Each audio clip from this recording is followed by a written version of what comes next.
नमस्कार। स्वागत है आप सभी का हमारे YouTube channel Suhana Safar with Kalpana में। तो दोस्तों, आज की हमारी कहानी का नाम है पाप और इसके लेखक हैं आचार्य चतुरसेन शास्त्री। ये कहानी का भाग 3 है।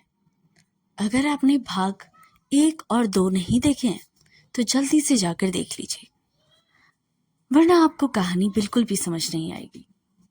तो चलिए शुरू करते हैं आज की कहानी। मैं आऊंगी जीजी। किशोरी जोर से रोकर कुमुद से लिपट गई। कुमुद रोई नहीं, वह कुछ देर चुपचाप उसे छाती से लगाए खड़ी रही। इसके बाद उसने उसे कुर्सी पर बैठाकर कहा, अब यही नहा ले, फिर भोजन कर कर घर चलेंगे। मैं माताजी को कहलाई देती हूँ। कुमुद ने यही किया। वकील साहब बिना भोजन किए ही कचहरी में भाग गए। कुमुद ने भी कुछ भोजन नहीं किया। किशोरी ने नाम मात्र को खाया। इसके बाद कुमुद किशोरी के घर जाकर उसे छोड़ आई। उस दिन संध्या तक वह वहीं रही। चलती बार एकांत पाकर उसने किशोरी के पैर छूकर कहा, किशोरी, मेरी इज्जत तेरे हाथ है। तूने वचन दिया है, पूरा करना। किशोरी ने कुमुद की गोद में मुंह छिपाकर कहा, ये क्या कहती हो जीजी? प्राण जाए पर वह बात मुंह से नहीं निकले। कुमुद ने व्याकुल दृष्टि से उसे ताकते हुए कहा, उसने साक्षात होने पर तुझे उसी भांति बोलना और व्यवहार करना पड़ेगा जिस भांति अब तक करती रही है। किशोरी ने आंखों में आंसू भरकर कहा, मैं करूंगी जीजी। कुमुद उसे छाती से लगा और प्यार करके घर चली आई। रात को राजेश्वर साहब घर में आए। कुमुद फर्श पर बैठी कुछ फटा वस्त्र सी रही थी। वह सामने कुर्सी पर बैठकर अकारण ही हंसने लगी। कुछ ठहर कर कुमुद ने कहा,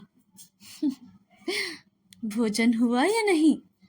मैं जरा किशोरी के घर गई थी। भोजन कर लिया? वह फिर हंसने लगी। कुमुद अपना वस्त्र सीती रही। उसने सीते सीते ही कहा, आप सुबह खाना बिना खाए ही क्यों चले गए थे? भूख ही नहीं थी? फिर तुम्हारे तीखे नैनों का भी भय था। वह फिर ही करके हंसने लगे। कुमुद ने वस्त्र और सुई एक तरफ रख दी। वह एक कुर्सी पर पति के सामने बैठ गई। उसने कहा, आज बहुत हंसी आ रही है, इसका कारण क्या है? कुछ भी जवाब न देकर राजेश्वर जोर जोर से हंसने लगे। इसके बाद वे कचहरी, मुवक्किलों आदि की बहुत सी फालतू बातें बक गए। कुमुद ने सहज गंभीर स्वर में कहा, सुबह की घटना का क्या कारण था? राजेश्वर सहम गए, परंतु वह फिर ही करके हंसने लगे। उसने कहा, उसने छेड़छाड़ की थी। उसने क्या किया था? छेड़छाड़? अच्छा, फिर आपने क्या किया?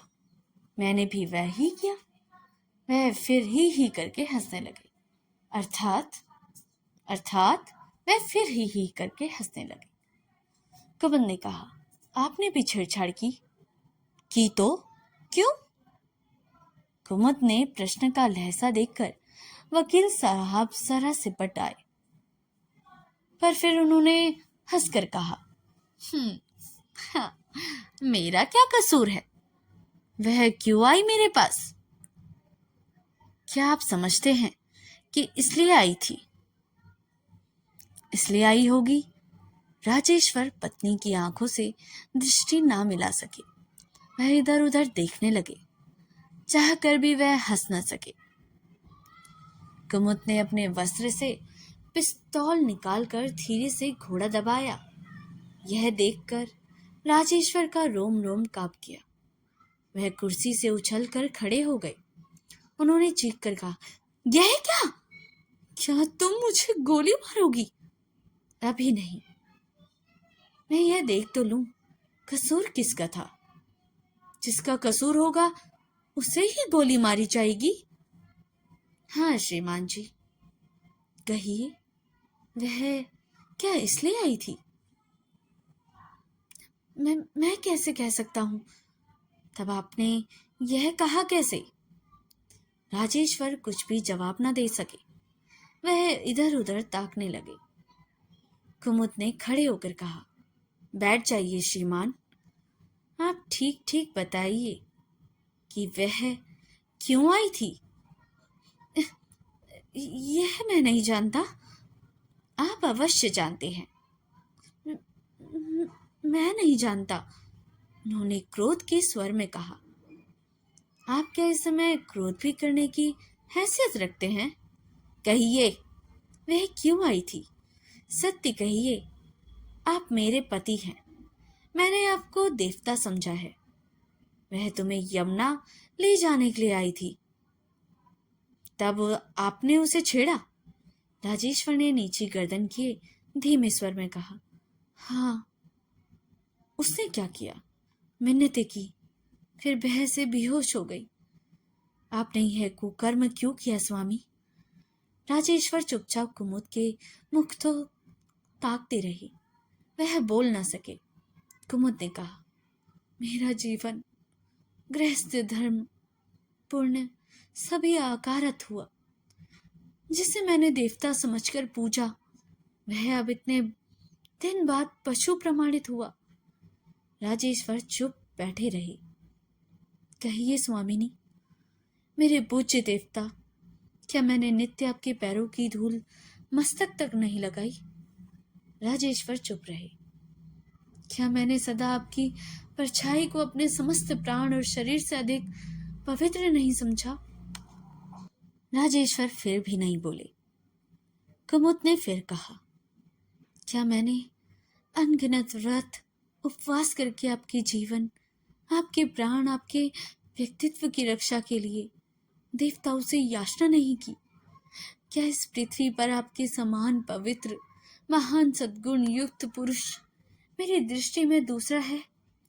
राजेश्वर की आंखों में आंसू आकर बहने लगे। उनके होंठ हिले। वह फिर कुछ न कह सके। कुमुद के स्वर में दृढ़ता थी। उसने कहा, श्रीमान जी, क्या आपके घर आने पर किसी भले घर की बेटी की इज्जत की रक्षा भी संभव नहीं हो सकती? आपकी धर्म पत्नी से मिलने क्या किसी बहू बेटी का यहाँ आना इतना भयानक है? आप वकील हैं, प्रतिष्ठित है, विद्वान हैं।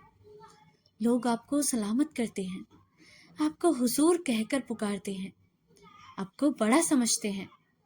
आप एक जिम्मेदार सहृदय हैं। पर क्या आप इन सब उत्तरदायित्व की बातों को आप पहचानते हैं? क्या कुमारी कन्याओं की माताएं आपकी पत्नी की पवित्रता पर विश्वास करके अपनी पुत्रियों को भेज देती हैं? तो यह उनकी भारी भूल नहीं। क्या आपका यह घर अति पवित्र और सामाजिक जीवन की दुर्घट स्थान नहीं? राजेश्वर ने आवेश में आकर कहा, कुमुद, तुम मुझे गोली मार दो अथवा पिस्तौल मुझे दे दो। मैं स्वामी इन पतित प्राणों को अपहरण करूंगा। मुझे अब लज्जित ना करो। कुमुद ने अति गंभीर वाणी में कहा, स्वामी, क्या कभी और कहीं भी आपने ऐसा पाप किया था? नहीं कुमुद, मन वचन कर्म से कभी नहीं। कुमुद, क्या तुम विश्वास ना करोगी? मैं विश्वास के योग्य नहीं रहा। वह कुर्सी को छोड़कर धरती पर बैठ गई और दोनों हाथों से मुंह ढककर रोने लगे। कुमुद ने पिस्तौल स्वामी के आगे रखकर कहा, इसमें अपराध मेरा है। आप मुझे गोली मार दीजिए, मैं स्वयं आत्मघात ना कर सकूंगी। तुम्हारा क्या अपराध है कुमुद? मैंने ही इस पाप का बीज बोया। मर्यादा के विपरीत उस कन्या को हास्य में तुमसे परिचित करवाया। तुम्हारा उसका भी साहस बढ़ाया। परंतु मुझे यह स्वप्न में भी कल्पना ना की थी कि पुरुष इतने पतित होते हैं। स्वामी, स्त्री एक ऐसी कोमल लता है जो पुरुष रूपी दृढ़ वृक्ष के सहारे लिपटी रहती है। पुरुष स्त्री के लिए आदर्श वस्तु है। स्त्रियां हर बात पर पुरुष को श्रेष्ठ और आदर्श मानती है। स्त्रियां तो फिर और जीवन के एकांत क्षण में भी विनोद और सरस जीवन से रहित हो गए। तुम सच कहती हो कुमुद, परंतु इसी युक्ति के आधार पर मैं कहता हूं कि तुम अपराधिनी नहीं। यदि तुमने अपने दाम्पत्य परिधि के विनोद में उस बालिका को सम्मिलित किया तो इससे तुम्हारा दोष न था। तुम मेरी पत्नी हो, यह मुझे समझना चाहिए था। मैं तुम्हारी सखी है, उसकी मर्यादा का पालन तो मुझे करना था। कुमुद, मैं समझ गया, मैं पतित हूं। पाप तो मैंने किया है, परंतु वह तुम्हें पापिन समझेगी। वह यही समझेगी कि यह चरित्रहीन स्त्री पराई बहु बेटियों को सहेली बनाकर अपने पति से संश्लिष्ट करवाती है। हाय, मैं ये कैसे सुन और सह सकूंगा कुमुद। वही तो स्वामी उत्तम है। तुम मेरा प्राण हरण करके स्वयं भी आत्मघात कर लो। पिस्तौल में 3 गोलियां हैं। कुछ देर राजेश्वर स्तब्ध रह बैठे। इसके बाद उन्होंने कहा, नहीं कुमुद, यह ठीक दंड ना होगा।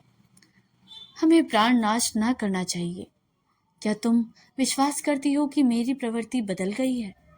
तुम्हारी सखी के प्रति मेरे भाव अब क्या हैं, यह भी जानती हो। हाँ, और सदैव आजन्म संसार भर की स्त्रियों के प्रति मेरे क्या भाव रहेंगे, यह भी समझ गई। प्रिय, इस पाप का हम दोनों को ही प्रायश्चित करना होगा। पाप होगा? कौन प्रायश्चित? आप सो रहो, सुबह कहूंगा। अच्छी बात है, एक अनुष्ठान जोड़ देना होगा। वह क्या? 3 वर्ष तक हम दोनों पृथक कमरे में शयन करेंगे।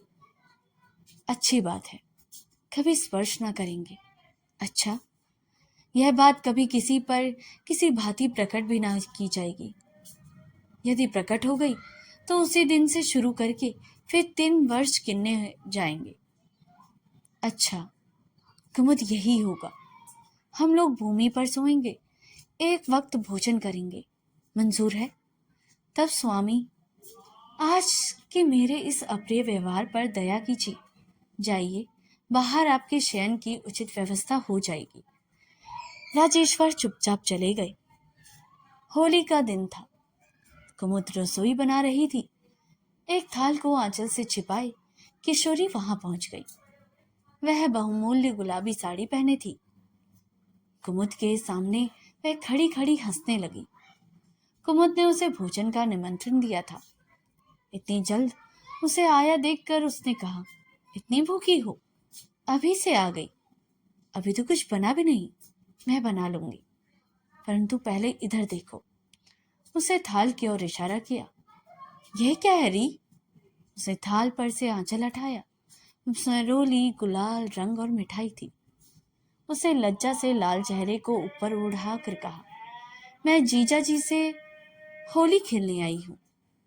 पागल हुई है क्या? जो समझो उन्हें बुला दो ना। इसकी जरूरत नहीं है, तू बैठ, मैं स्वयं बुला लाती हूँ। नहीं, वह नहीं हो सकता, कुमुद ने अत्यंत रूखे स्वर में कहा। किशोरी की आंखों से टप टप आंसू गिरने लगे। वह उसी भांति थाल लिए खड़ी थी। उसकी आंखों में आंसू देख कुमुद रसोई छोड़ उठकर उसके पास आई। उसके आंसू पोंछकर कहा, अरे रोती क्यों है री पगली? मैं होली खेल कर जाऊंगी। उस दिन तुमने क्या कहा था जानती हो? कुमुद ने क्षण भर किशोरी की ओर देखा। उसकी आंखें भर आई। वह बिना उससे कुछ कहे राजेश्वर को बुला लाई। भीतर आकर राजेश्वर ने देखा किशोरी चुपचाप थाल गोद में लिए खड़ी है। उसको शोभा उससे भीगी गुलाल के समान थी। उन्होंने मुस्कुराकर कहा, मामला क्या है? बेवक्त सी तलबी क्यों? आपकी साली साहिबा होली खेलने आई है। जूता उतार कर भीतर आइए। राजेश्वर भीतर आकर चौकी पर बैठ गए।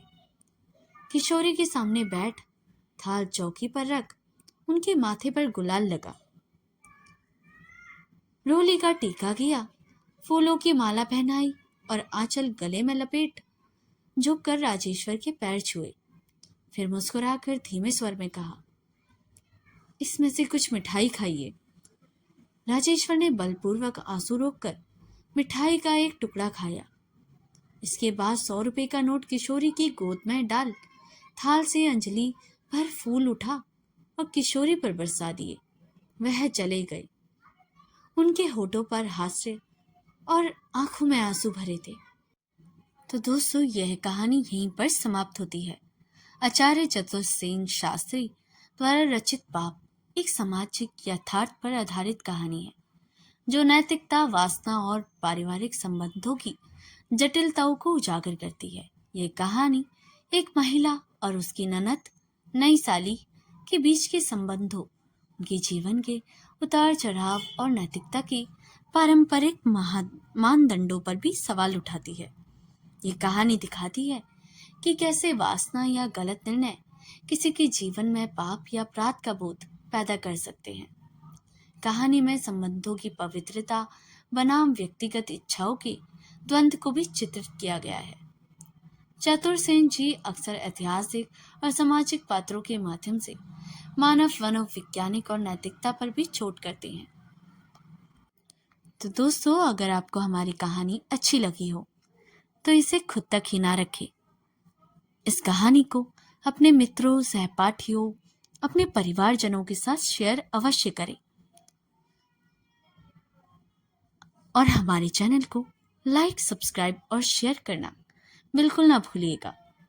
मिलते हैं ऐसी ही और दिलचस्प कहानियों के साथ।